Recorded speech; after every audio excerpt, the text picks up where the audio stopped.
I want to start by thanking everybody who is here at this press conference for practicing social distancing. We're all standing more than 6 feet apart, and which goes a long way to helping us stop the spread of this virus in our community. Today we're opening the new drive-through COVID-19 testing site at the Miami-Dade County Fairgrounds next to Florida International University. This latest testing site joins our county's growing network of testing sites, which includes Marlins Park, the South Dade Government Center, and the Hard Rock Stadium, and now this site here at the FIU Fairgrounds. I want to thank Florida International University, Dr. Eneida Roldan, and the Florida Department of Health for partnering with us to open this site here on Southwest 107th Avenue and 17th Street, and obviously to the Dade County Youth Fair personnel too, and that organization. Thank you. I also want to thank our other special guests who are with us today, including House Speaker-designate Daniel Perez and County Commissioners Joe Martinez, Jose Pepe Diaz, and Steve Bovo. I want to give a big shout out to Commissioner Joe Martinez. Thank you for helping us put this all together and in his district. This new site will test about 300 people a day who are 18 years or older and also must have symptoms. That will go a long way to help our residents get the medical care that they need while we continue to work aggressively to flatten the curve of COVID-19. I want to remind everyone who wants to get tested at the site that they must make an appointment first by calling 305-499-8767.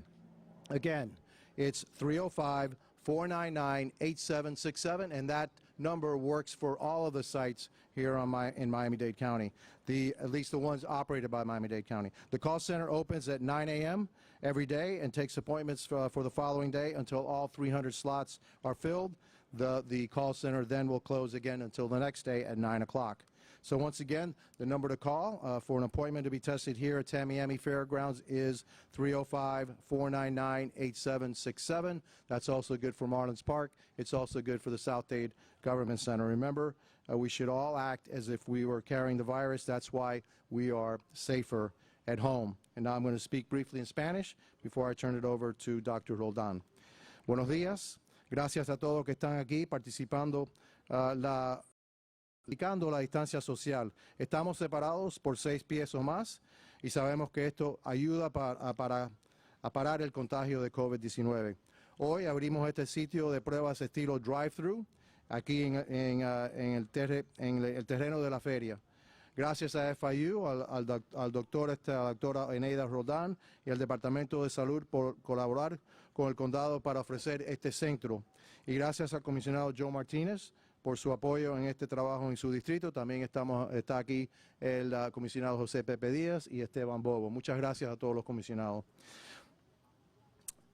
Igual que en los otros sitios de pruebas del condado, aquí pueden hacer 300 exámenes al día. Y también está el representante Danny Perez también. Muchas gracias por estar aquí.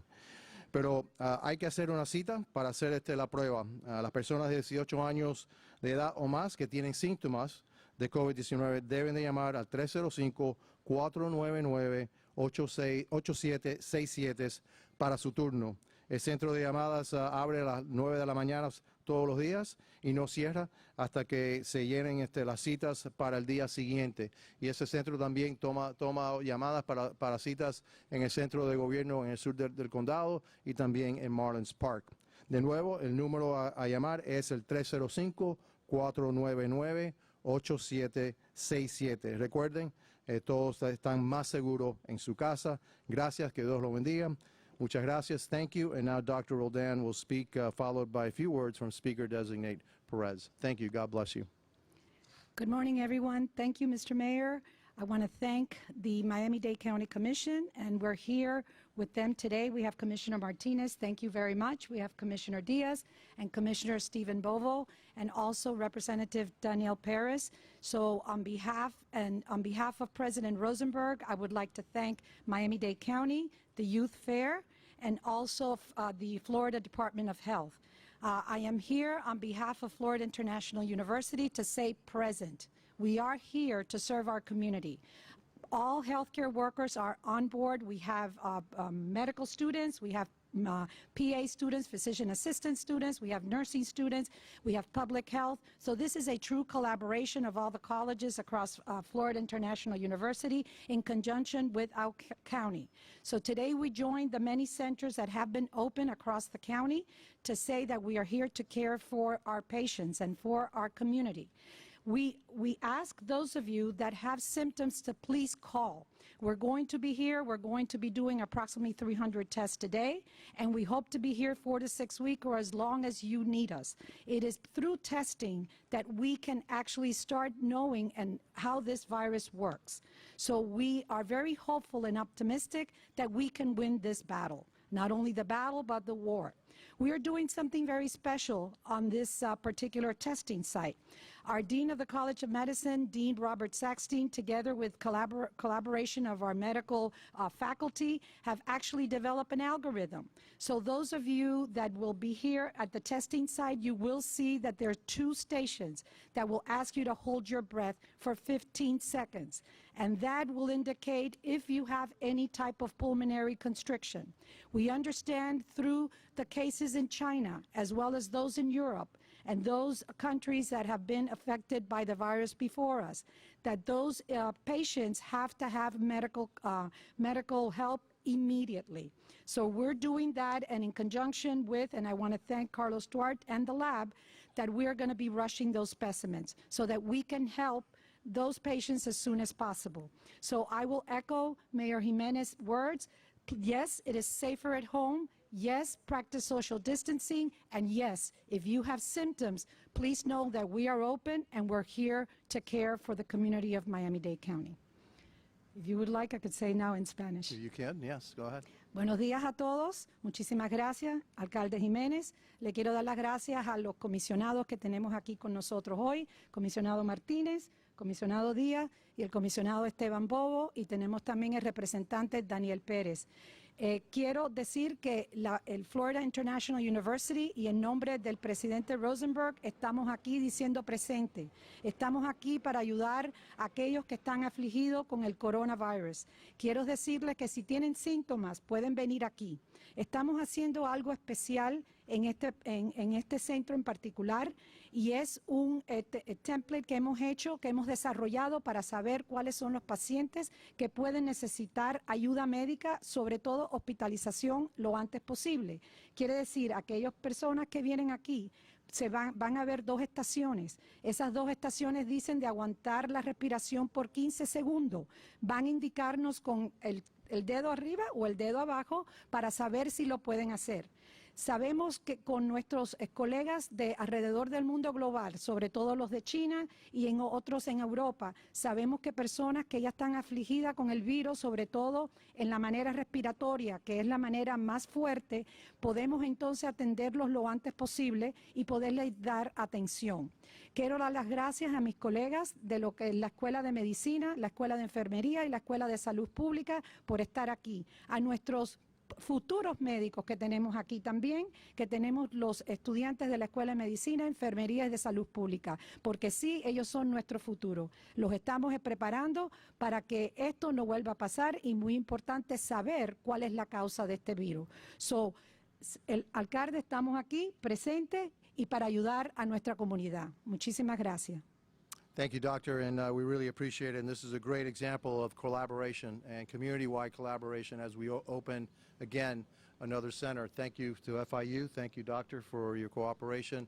FIU, the FIU Fairgrounds, the School of Medicine, the state of Florida, Miami-Dade County, all coming together to open the center. I also want to remind folks that you may be getting a call, and that the call with a recorded message from myself asking you to participate in a medical study that we're conducting now to determine the extent of the penetration of this virus in our community. Please answer the phone. Please volunteer. It's relatively painless, just a little pinprick, and in 15 minutes you'll be able to get the results of whether you are positive or not. It's a really important study that we're conducting here. Answer the phone. You can go to one of 10 different places to get the exam. It's totally free. And we really need the information. So that's something else on top of the folks that actually have symptoms that are coming to the center. And now I'd like to turn it over to the speaker designee of the Florida House of Representatives, Daniel Perez. Thank you, Mr. Mayor. I think everyone has echoed such important points. But as of last night, I saw a stat that I thought was important for us to make note of, and that was that in District 116, which is where Commissioner Martinez and I share space, it's right here where we stand. In this area, in this community, there are almost 600 positive COVID tests that have come back to us from people that are actually living in our district. And it's important to note that because many people still believe, unfortunately, that this is a fallacy. Ladies and gentlemen, this is not a fallacy. This is something that has to be taken very seriously. And I thank Mayor Gimenez, the county commissioners, the state of Florida, for making sure that we act promptly, swiftly, and with the most importance we can. Thank you, Dr. Roldan and FIU, for allowing us to collaborate on this important issue. Week after week, the commissioners and the state elected officials have gotten together to provide food and food distributions for those that live in this same area. I can't emphasize enough how important and real this is when we speak to those families on a weekly basis. The unemployment rate is real, but we can change that step by step if we continue to practice social distancing. If you have those symptoms, please call the number that Dr. Roldan and Mayor Gimenez mentioned. Come get tested. That is exactly what this is for. Take advantage of it. Day by day, we are seeing improvements in our community, but every day needs to get better. And it is up to the individuals in our communities to make sure that we continue to move in a positive direction. And so on behalf of all of us, we ask you to please continue to take this virus very seriously. This is not a joke, it is something concrete, and it is not abstract. Once again, thank you to FIU, thank you to the Youth Fair for allowing us to collaborate, thank you to the county and to Governor DeSantis for the collaboration and hopefully moving this in the positive direction. Thank you very much.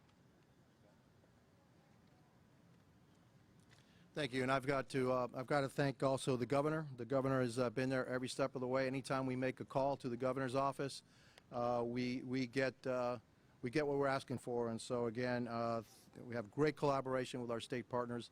Thank you, Representative, for being here. Now we can take some questions. English or Spanish? Where should we go? English first? Okay. Good morning.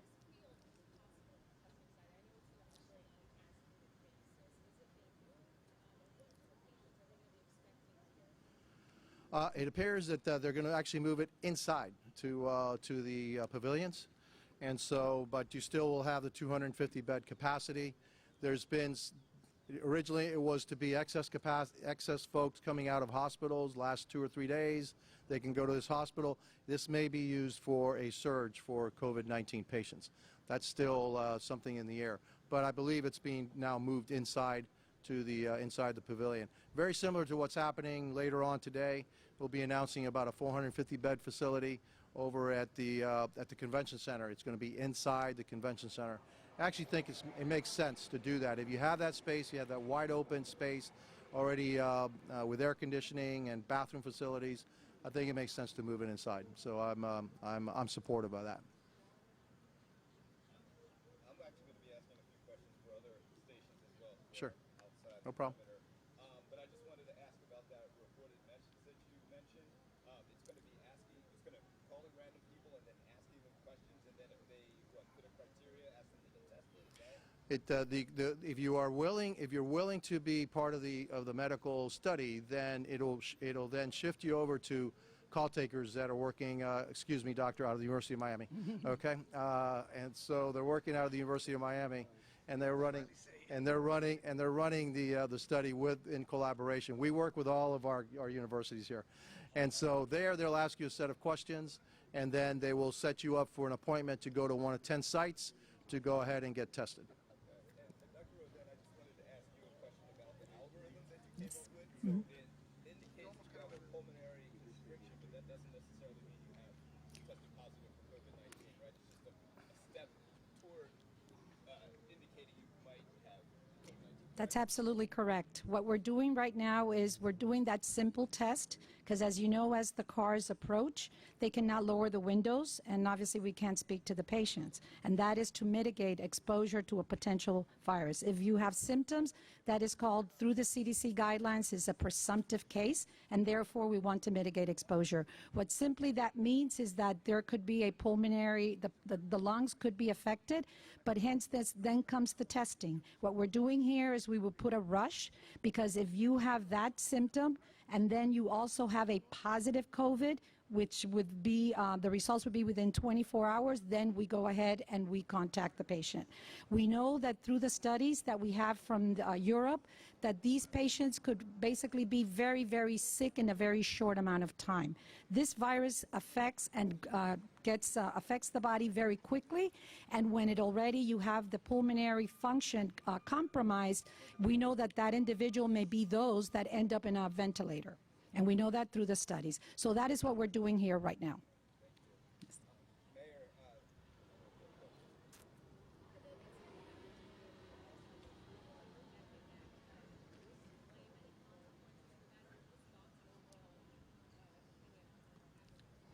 Well, we've been working on a similar concept for over a week with the state of Florida, and so we announced that we were going to do that, I think, on Saturday.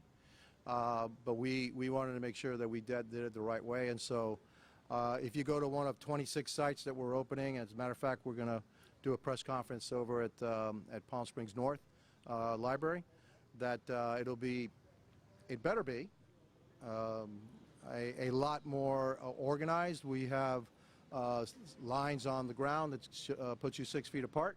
We will have police officers there, and so the 26 sites that we were opening up around the county, we expect it to be a lot smoother. We expect a lot of people, and so if we do find that we got to open up more sites because there are a lot of people here suffering, then we will open up more sites. But right now we're starting out with 26. That's 2 in each commission district, and then we'll see how it goes from there. There will be police officers there. There will be employees from the library system there. They will be enforcing social distancing. It's basically you come up, you pick up your application, you go, you fill it out at home. Then when you're ready, we give you an envelope, you bring it back, you drop it off at the library. We then take that to Career Source, and then from there, they will overnight it to the state of Florida. And so it's our effort to help the unemployed here get their unemployment compensation as quickly as they can in their pockets. And we've been working with the state for well over a week on how we could help the state with the problems that they've had with unemployment compensation. Yes. Correct. So we need to see how it goes today, but you will be distancing, social distancing. And if we have to open more, like I said, we will open more. But there's 26 sites around Miami-Dade County that you can go to. All libraries. It'll be outside. It won't be inside. And so we've printed them out in three languages: Spanish, English, and Creole. And then they can go out and fill the application. Not there. They're going to have to go home to fill it out, and then return and drop off the application. Mr. Mayor, going back to COVID-19, as of right now, are there any plans to open up additional drive-through testing sites? We will open up additional sites as needed, and so we're always looking to see if we can open up additional sites. It all depends on the resources. A lot of it has to do with the number of testing kits. There are sufficient testing kits for this site and the Marlin site and the South Dade Government Center. We just want to make sure that they're spread out evenly. You have one in Marlins Park in the middle of town. You have one north at the Hard Rock. You have one south at the South Dade Government Center. Now you have one west. If we need more, we will open up more. This question comes from another reporter who's over there right now. She asked, what is your assessment of how the county is doing in providing testing opportunities for people so far? We probably have provided way more tests than anybody else. That's why you have so many positives here in Miami-Dade. The more tests that we give, the more positives you're gonna have. A lot of people are freaked out by that. I'm not. All right. What we look at is how many people are actually going to the hospital. What's the bed? What's the hospital capacity of Miami-Dade? What is the ventilator capacity of Miami-Dade? What is the ICU capacity of Miami-Dade? And I can tell you that those numbers really haven't fluctuated too much. Yesterday we had about as many people going to the hospital because of COVID-19 as we had being discharged because of COVID-19. In other words, that's the one thing that concerns me is, are we going to start to eat up that capacity that we have in Miami-Dade? We have thousands of open, vacant hospital beds. We have hundreds of ventilators that are not being used. We have hundreds of ICU beds that are also vacant. If we start to see that start to diminish, then I'm going to start to get a little worried. Right now, I'm worried about everybody that's sick. I'm worried about all the people, the people that are unfortunately passing away. But it's that number. Those numbers are the ones that we really keep an eye on. Don't look so much to the how many positives we have. Okay, a lot of people have COVID-19 and are going to have some kind of symptoms, but are not going to need to be hospitalized. It's those that need to be hospitalized, and especially those that need to go on ventilators or ICU. Those are the ones that concern me. So we hear that word flatten the curve often, in the media and by health officials. Is there any indication that Miami-Dade is going to hit that point yet, or do you still? Well, we're not gonna hit the flattening the curve because we're testing more people. All right, and I can tell you that I think there's probably 5 to 10 times as many people positive. It may be even more. That's why we want this study to figure out how many people really are positive in Miami-Dade. And so it could be a lot of people that are positive, but they're not sick enough to go to the hospital. You can stay in your home. You can isolate yourself at the house. You either have a fever, you have a cold. It's like a flu. But for certain people, this virus really hits hard. And as the doctor said, if you find yourself that you have a fever and that somehow you can't hold your breath for 15 seconds, then you need to A, call your doctor, because a lot of testing is also being done by hospitals where somebody is actually shows symptoms, is seriously ill. They'll do the testing there too, okay? And so don't wait to come here to get tested. If you feel really ill, call your doctor and then go to the hospital. If I may add to the mayor's comment, one of the things that we're also doing here, and everyone that is coming to this center, is what's called the patient disposition, which means after you get the test, you will be receiving 2 flyers that are from the CDC, but they're very important. One flyer in particular we added, and I would like to say that anyone that is getting tested, which means they have some symptoms, and we're still in the flu season, and we still have allergy season, right? But if you are getting tested, that means that you're presumptive COVID. That means from the time you get tested, please quarantine yourself. One of the things that is happening, and we have seen it at our clinics, is that individuals that get tested continue and just waiting for the test, and we know that some of the tests, because of the thousands and thousands of tests, is really putting a burden on the labs. So they continue to go, even though they have social distancing, they continue to be exposed even to their family members. So we are asking everyone, not only in this center, everyone that is getting tested at every center, from the time you get tested, presume you are positive. Therefore, you need to start quarantine from that day on. You wait for your results. If the results are positive, then you go on to the next stage, which will be isolation. There's a difference between quarantine and isolation. And that particular information we are providing are those that are getting tested on this testing site. Absolutely. Okay, quarantine basically means you distance yourself and you try to go and not have to use utensils, just things of your daily use in the home. The isolation is completely isolation. The individual that is giving you the food, etc., needs to just leave the food there. You need to open it, so it's a little bit a higher scale because now we know we have an infected individual. So I urge everyone that is going to any testing center to please consider that day 1 of quarantine until such time you get your results. This is another way that we can flatten the curve so that we don't have exposure of these individuals that are waiting for the test and they're assuming they might not be positive. Okay, so that's a very important message.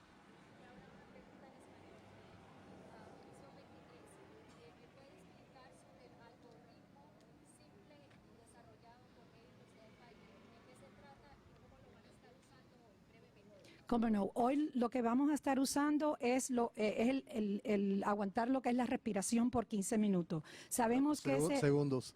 15 segundos, perdón. Sí. No, si no, entonces sí lo tenemos que llevar para el hospital. Segundos. Perdón, por 15 segundos. Entonces, lo que hacemos es, porque eso es importante por lo que es la respiración y lo que es la función pulmonar. Pero el algoritmo ya tiene otros factores. Tiene el factor de las enfermedades, quiere decir, sabemos que hay ciertas enfermedades que son más predispuestos a lo que es tener el virus.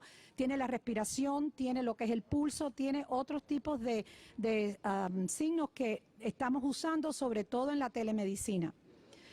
Eso se está usando en la telemedicina, quiere decir las personas que no quieren ir a las oficinas, pues entonces se puede hacer por el televideo o hasta por el teléfono, se puede hacer ese tipo. Y sí, son 15 segundos, si no, sí, verdad que los tenemos que llevar al hospital.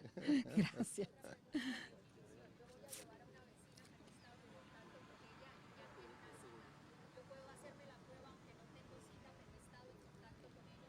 No, toda persona que va a los centros tiene que tener citas. Y las personas tienen que llamar a ese número y le van a hacer una serie de preguntas que básicamente es enfocado en los síntomas. No, I know. Sí. ¿Hay planes de comenzar a hacer pruebas para las personas que no tienen vehículos en este momento? En estos centros, no, pero no hay, estos no son los únicos centros donde hay exámenes. Si usted tiene síntomas, una persona de mayor edad, llame a su doctor. Su doctor lo va a decir que vaya a un centro de emergencia o si no un urgent care center, y en esos centros también se hacen exámenes. Así que estos no son la única manera que tú puedes recibir un examen en el condado de Miami-Dade. Yes, if you don't have a car, this is not the only way that you can get tested in Miami-Dade. You can call your doctor. You can go to urgent care centers and emergency rooms. They have tests there also. If you have symptoms, they will test you. And so, no, this is not the only way to get tested here in Miami-Dade. Yes.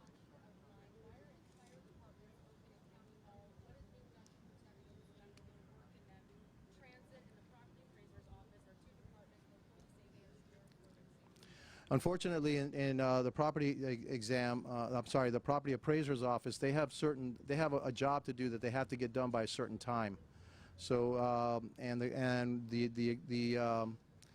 the time period wasn't extended. That's a state thing that they have to do in order actually to protect the money that's coming into the school system. All right, so they have to do that. We are trying to give all of our employees as much protective gear as that we have to protect them. As you can see, all the police officers, all the firefighters have that. I've given orders to also do the same for our transit workers as much as we have. Obviously, we know that we have a shortage of these masks around the country. We're ordering as much as we can to protect our employees the best that we can, but there are certain services that are vital in our community, and we are doing the best that we can for them too.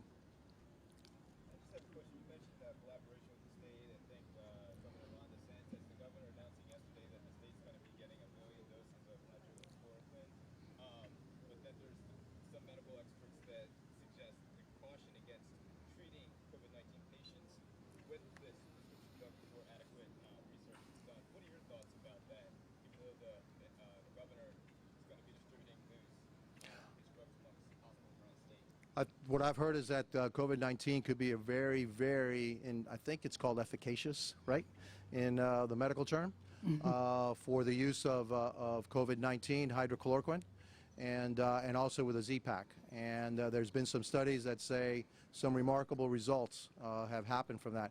Yes, there are side effects, probably cardiac related, with the use of hydrochloroquine. But it appears that there's great promise to the use of that, so I applaud the governor for getting it, and so that our residents here in the state of Florida have access to that treatment. That is a stopgap until we finally get a vaccine, but the vaccine won't be ready for at least a year. If we find a treatment for it that's actually works very well, then people that are infected that would normally die would not, because at least we have some kind of treatment for it. And so I think that I know that there is a doctor from FIU that is collaborating, Dr. Marty, is collaborating on the study with the use of I don't know if it's hydroxy or hydroxychloroquine, and they have found very good results around the world. And so she's part of that study, and she's pretty high on it. And I'm pretty high on her, so I think I'd take it if something happened to me. I think it's a great opportunity to use, any study that when we implement a medication for a particular disease, we need population. we need a large sample size, and then from that we study what's called outcomes. So because we've already had very positive outcomes to our colleagues around the world using the hydroxychloroquine and the Z-Pak, the azithromycin, this is a perfect opportunity to basically do what we call study on the field. So, and patients are recovering, and they're doing well. And as the mayor said, yes, one of the things that we see is that it has to be under a doctor's supervision, because we do see prolongation of the Q wave, which is actually cardiac. So there are cardiac implications, but under the supervision of a doctor, you should be fine. Thank you very much. Yes, my first name is Eneida, and last name is Roldan.